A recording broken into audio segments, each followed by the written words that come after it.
네, 민법 입문 강의 진도가 민법 총칙 부분을 이제 거의 마쳤습니다. 이제는 계약법 총칙과 계약법의 그리고 채권법의 일반 이론에 관해서 공부를 할 텐데요. 민법 총칙 마지막 부분에 항상 배우는 것이 신의성실의 원칙입니다. 사실은 이건 민법 2조에 규정되어 있어가지고 민법 총칙 제일 먼저 이것을 공부하게 되는데, 그런데 이것은 제일 먼저 공부하게 되면 내용을 여러분들이 이해할 수가 없습니다. 왜냐하면은 이 신의성실의 원칙, 권리남용 금지의 원칙의 내용으로 나오는 것들이 민법 각 부분에서 적용되는 사례를 예로 들기 때문에 총칙 제일 처음에 이것을 설명하면은 여러분들이 이해를 할 수가 없는 거죠. 그래서 일단 민법 총칙을 마감하는 단계에서 설명을 하게 되는 것입니다. 민법 2조는 권리의 행사와 의무의 이행은 신의에 조차 성실히 하여야 한다. 그리고 2항은 권리는 남용하지 못한다고 규정하고 있습니다. 이것을 신의성실의 원칙과 권리남용금지 원칙이라고 하고 전부 통틀어서 신의칙이라고 하기도 합니다. 민법의 개별 조문 그리고 각각의 개별 법률 혹은 민법 혹은 상사법의 특별법의 여러 가지 개별적인 권리 의무 규정에 따른 분쟁의 해결이 우선적으로 이루어지고, 그 다음에 그 분쟁의 해결이 뭔가 좀 개별적인 권리 의무의 규정에 비추어 봐서는 맞지만은 정의와 형평에 맞지 않는 것 같다라고 할 때 그것을 수정할 필요가 생깁니다. 그 수정하는 방법이 이 민법 2조의 신의칙을 가지고 수정하게 되는 것이죠. 즉, 상대방의 정당한 이익을 배려하도록 해서 형평에 어긋나거나 신뢰를 저버리는 내용의 방법으로 권리를 행사하거나 의무를 이행하면 안 된다 라고 하는 것이 이제 마지막 수단으로서 동원되는 겁니다. 신의칙을 적용함으로써 강행 규정을 위반하는 결과가 초래되면 적용할 수는 없습니다. 법률의 적용이 구체적 사건의 특수성으로 당사자 일방에게 명백히 불공평하게 되는 경우에 최후의 비상수단으로서 이익 조정을 하게 되는 그런 기능을 가지고 있습니다. 다만 이것은 독립적으로 새로운 법률 제도를 창조하는 것이 아니고, 따라서 독자적인 어떤 청구권의 기초가 되는 것은 아닙니다. 사실은 권리를 행사하는 데 대해서 항변하는 그 권리 행사가 신의칙 위반이다, 권리 남용이다라고 항변하는 근거로 사용된다는 그런 뜻입니다. 그런데 이 신의칙의 적용에 있어서 적용을 매우 소극적으로 주저해야 된다라고 하는 의견이 있습니다. 뒤에서 볼 전원합의체 판결의 반대 의견인데요. 신의칙과 권리남용금지의 원칙이 우리 민법의 대원칙이라면 그 원칙은 당연히 입법 과정에도 반영되었을 것이다. 그러한 입법 과정을 거친 실정법의 개별적 조항에 의해서 명백히 인정되는 권리 의무의 내용을 다시 또 이 신의칙의 원칙을 이유로 쉽게 변경하는 것은 심각한 법체계의 혼란을 초래해서 법의 권위와 법적 안정성에 대한 큰 위협이 될 수 있다.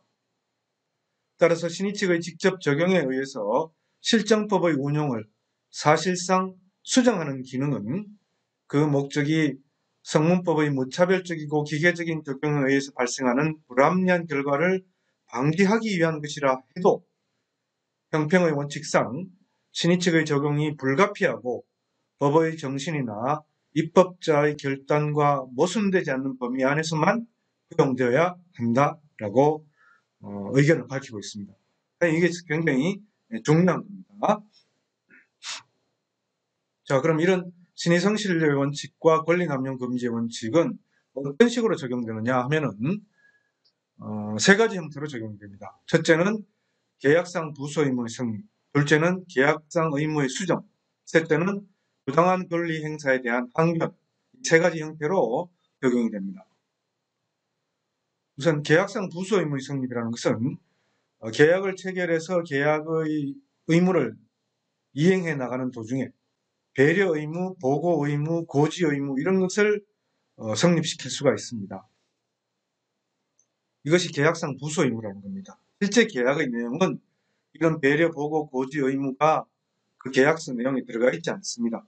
그렇지만 그 계약이 정의와 공평의 관점에서 성실히 이행돼야 되는 부분에서 이런 배려와 고지 그리고 보고 의무가 주어질 수 있다면 이런 의무를 이행해야 된다라고 해석해야 되고, 이런 의무를 이행하지 않는 경우는 계약 불이행이 될 수도 있다라고 하는 것입니다. 또 계약 교섭 단계에서 주의 의무 혹은 해명 의무 이런 것들도 인정될 수가 있습니다. 물론 이런 계약상 부수 의무가 신의 측에 의해서 계약상 명문화되지 않아도 인정될 수 있는 경우가 있지만 새로운 특별법이 많이 생겨나면서 이런 부수 의무가 직접 계약상의 의무의 하나로 포함돼서 명시적으로 표현되는 경우도 있습니다. 그리고 계약상 의무의 수정의 방식으로도 나타나는데요. 이것이 이제 사정 변경의 원칙입니다. 원래 계약에 정해진 의무를 그대로 이행시키는 것이, 그리고 이행하는 것이 마땅히 계약상 권리자, 의무자, 채권자, 채무자의 태도이죠. 그렇지만 계약 체결 시 예상하지 못했던 중대한 사정 변경이 생긴 경우에는 그 계약상 의무를 좀 수정해 줄 필요가 있다라는 것이 사정 변경의 원칙에 의한 계약상 의무의 수정입니다. 이것이 법조문에 반영되어 있는 경우도 있습니다. 필요 증감 청구권, 차임 증감 청구권, 고용계약의 해지, 그리고 계약 해제권, 계속적 보증에서의 특별 해지권 이런 것들에서는 사실은 법 규정상 반영되어 있는 경우도 있습니다. 이런 법 규정상 반영되어 있지 않는 경우에도 사정 변경의 원칙을 이유로 계약상 의무를 수정할 수 있다라고 보는 것이 이제 신의성실의 원칙에 맞추어서 해석해야 된다는 그런 의미입니다. 그러나 앞서 본 것처럼 신의 측은 그 적용 범위가 굉장히 제한적으로 되어야 된다라는 의미에서 사정 변경의 원칙에 의한 기존의 계약상 의무의 수정은 아주 극히 제한적으로 엄격한 요건 하에서 적용되는 것이고, 이 사정 변경의 원칙에 따른 계약상 의무의 수정이 현실적으로 또 실무적으로 사례에 있어서 인정되는 경우는 굉장히 드물다고 볼 수 있습니다. 그러나 이것은 마지막 단계에서 정의와 형평, 공평의 관점에서는 주장할 수 있는 것이고 인정되어야 할 수도 있는 그런 것입니다. 그다음 세 번째 태양이 부당한 권리 행사의 항변입니다. 권리 행사가 부당하다고 주장하는 것인데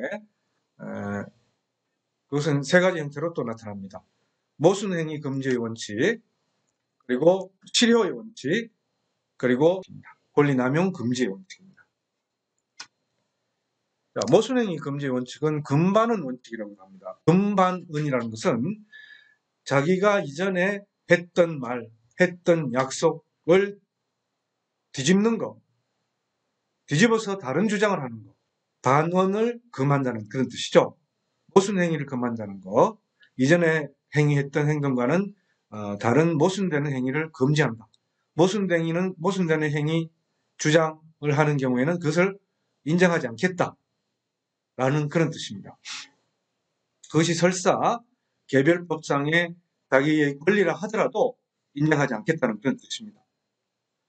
예를 들면 토지의 건물 신축을 승낙한 후에, 그래서 승낙을 받은 사람이 건물 신축을 하고 분양을 했습니다. 그런데 그 이후에 매매계약, 토지 매매계약 해제를 이유로 철거를 주장하는 것.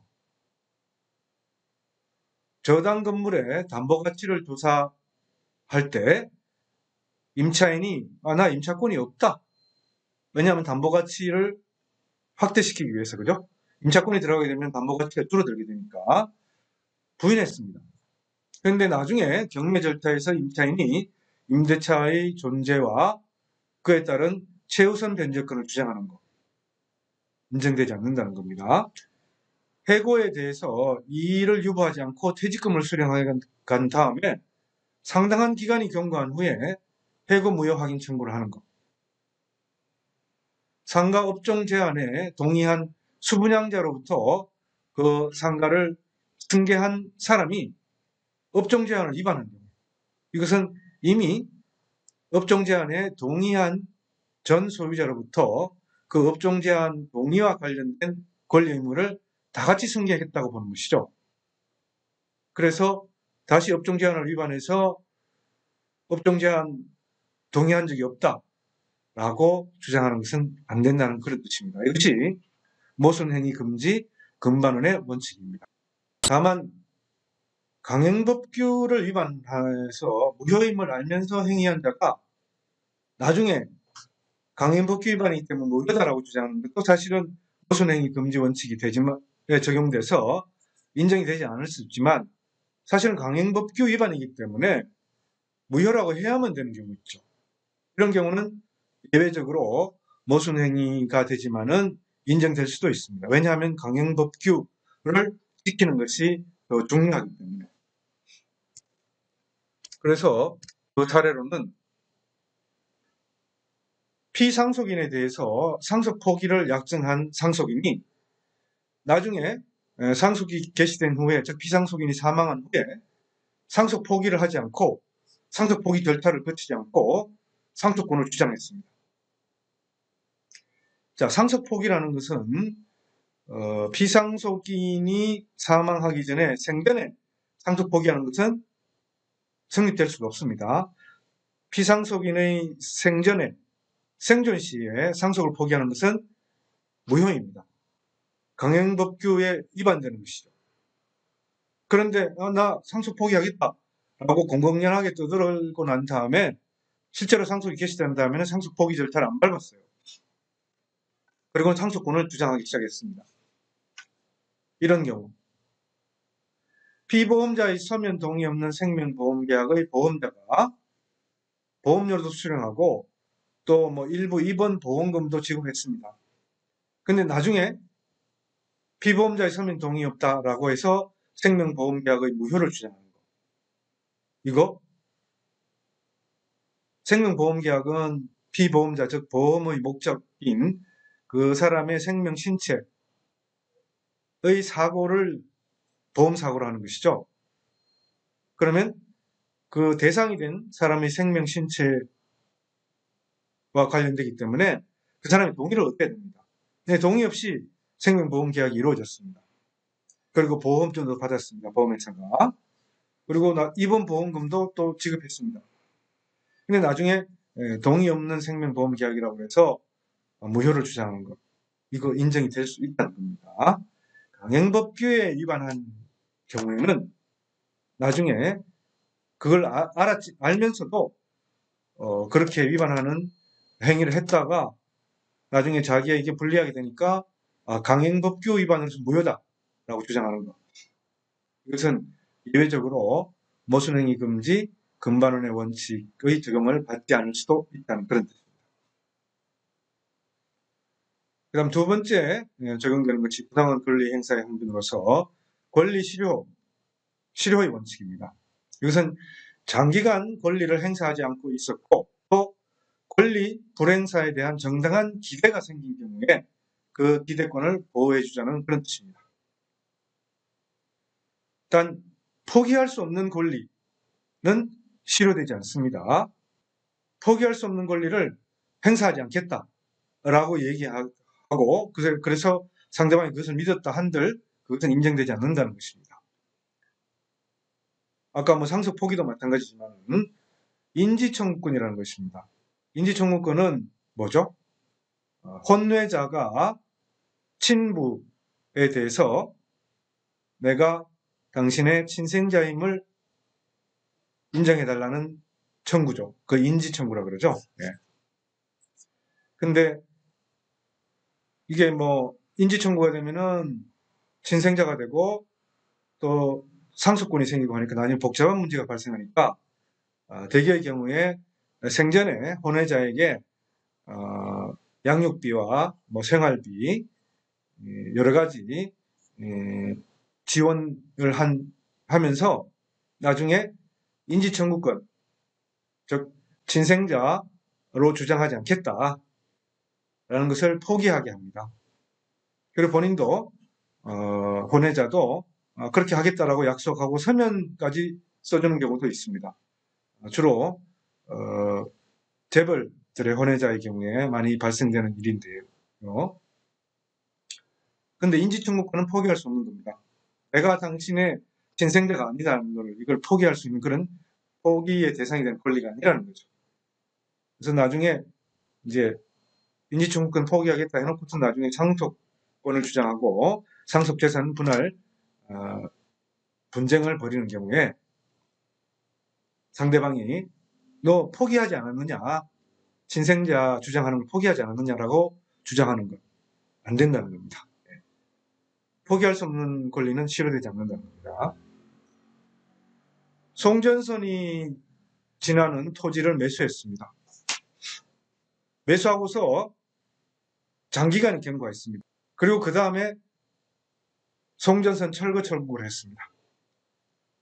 이것이 이제 송전선을 설치한 한전을 상대로 한 손해배상 청구 소송이 한 20년 전에 굉장히 유행을 했었는데요. 왜냐하면 시골에 논밭이냐 산을 지나는 송전탑과 송전선로가 많죠. 그 당시만 하더라도 전기를 공급하는 것이 더 우선이었고 또 그 토지의 소유자들은 그런 것을 대부분 승낙을 했습니다. 근데 승낙하고 나서 나중에 승낙한 본인은 송전선 철거 청구를 하면은 좀 금반원 원칙, 모순행위 금지 원칙에 금방 적용될 수도 있으니까 다른 사람에게 일단 매매를 합니다. 매매를 하고 그 사람이 일정한 기간이 지나서 송전선 철거 청구를 하는 거죠. 이런 것도 사실은 실효의 원칙에 적용을 받지 않는다라고 하고 있습니다. 왜냐하면 소유권에 대한 침해에 대해서의 정당한 보상이 더 중요하기 때문에. 자, 그리고 마지막으로 이제 권리남용 범죄의 원칙인데요. 권리자가 자기에게 정당한 이익이 없음에도 오로지 상대방을 해치거나 고통을 가할 목적, 그래서 막대한 손실을 줄 목적으로 권리 행사를 하고 또 그 권리 행사가 사회 질서에 반하는 경우에는 권리 남용으로서 그 권리 행사를 부정하게 됩니다. 근데 오로지 상대방을 해치거나 고통을 가할 목적이라는 주관적 목적이 있죠. 이 주관적 목적은 객관적인 사정으로 추인할 수 있습니다. 사실 주관적 목적은 입증하기 어렵지 않습니까? 그래서 사례로 이런 것들이 있습니다. 건물 철거 청구를 하는데 건물 모서리 벽면 1평방미터 1해배의 철거를 청구하는 경우. 1평방미터면은 어느 정도 면적이 되죠? 가로 33cm, 세로 33cm 정도 되는 거죠? 맞습니까? 토지 면적이 246해배인데 건축물의 침범 부분이 11.6해배에 불과한 경우. 그러니까 제가 여러분들한테 이 평방미터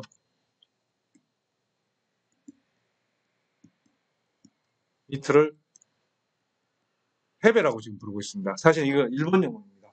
그러나 건축 현장, 토목 현장에서는 굉장히 많이 쓰이는 용어고 평방미터라고 하면 복잡하니까 해배라고 이런 부르는데 이것은 뭐 일본 용어의 잔재라기보다는 많이 쓰이는 용어이기 때문에 쉽게 설명하기 위해서 여러분들한테 하는 겁니다. 그러면 입방미터 이건 뭐라고 부르죠? 루베라고 부릅니다. 루베.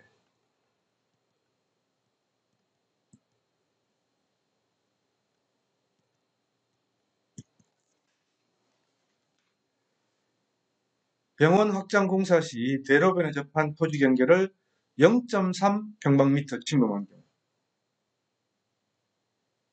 토지 소유권에 의한 송전선, 변전 소유 철거를 구한 경우. 이건 아까 설명했죠. 확정 판결의 내용의 집행이 현저히 부당하고 상대방으로 하여금 집행을 수행하게 하는 것이 정의의 반함이 명백해서 사회생활상 용인할 수 없는 경우, 이런 경우는 청구이의소가 됩니다. 청구이의소는 집행권의 집행을 부정하는 것입니다. 상가 출입구 현관에 블록 담장을 설치하는 경우, 상가 출입구와 마주한 토지의 소유자가 상가 출입구를 못하게 블록 담장을 설치하는 경우, 특허 발명의 진보성이 부정되어서 특허 무효 심판에서 무효로 될 것임이 명백한 경우에 그 특허권에 기초한 침해 금지 손해배상 청구를 하는 것. 자, 특허를 받기 위해서는 발명이 돼야 됩니다. 발명. 그죠? 네. 발명이 되려면은 그것이 새로운 것이어야 되고, 신규성이 있어야 되고, 그 다음에 진보성이 있어야 됩니다. 이것이 중요한 두 가지 요건입니다.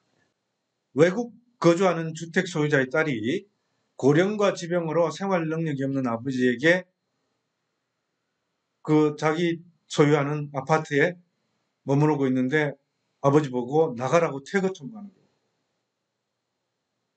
거예요. 소유권 절대인데 이런 경우는 권리남용이다. 인정되지 않았습니다. 그런데 이 권리남용은 이것도 사실 예외적으로 인정이 되는 거죠. 그래서 신축 중 건물의 부지에 대해서 경락을 받은 사람이 완공된 건물의 철거를 청구하는 경우, 경락을 받은 사람은 건물이 신축되고 있는 것을 알았어요. 알면서 경락을 받았지만 그런데 그 이후 건물이 완공됐습니다. 완공된 건물에서 철거 청구를 합니다. 사실 이건 경제적 이익 가치로 볼 때, 이익을 비교해 볼 때는 권리남용이죠.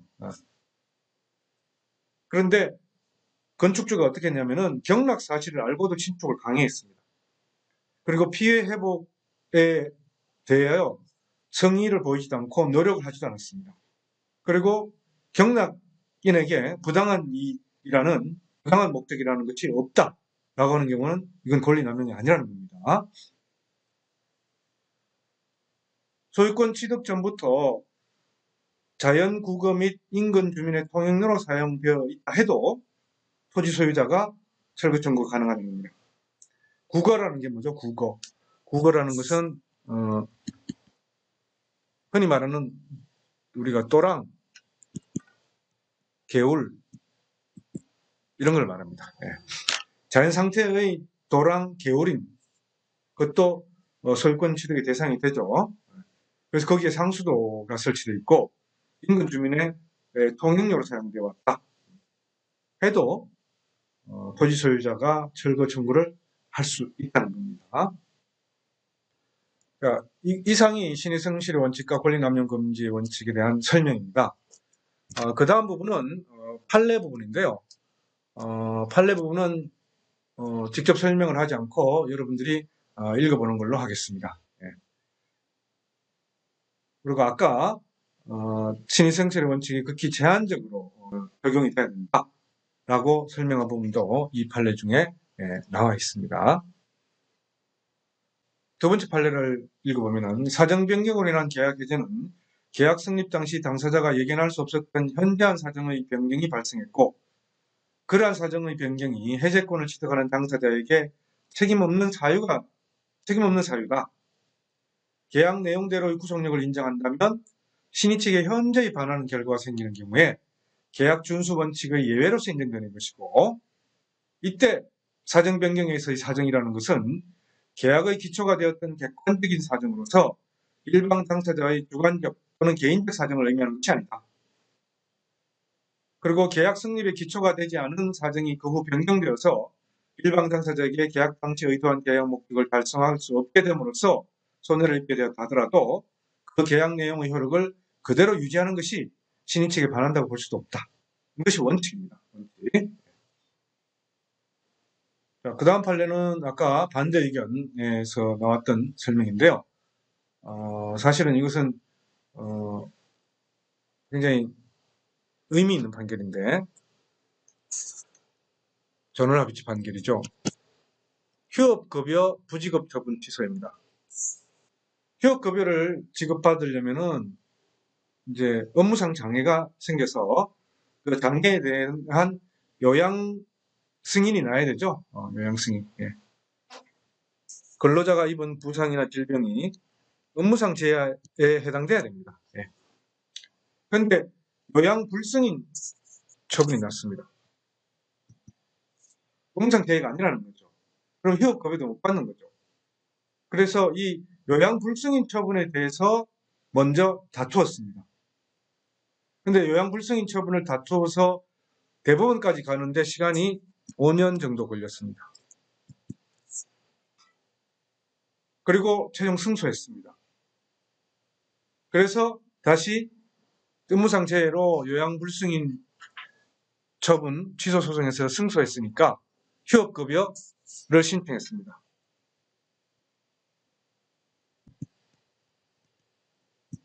그런데 휴업급여가 지급되지 않았습니다. 왜?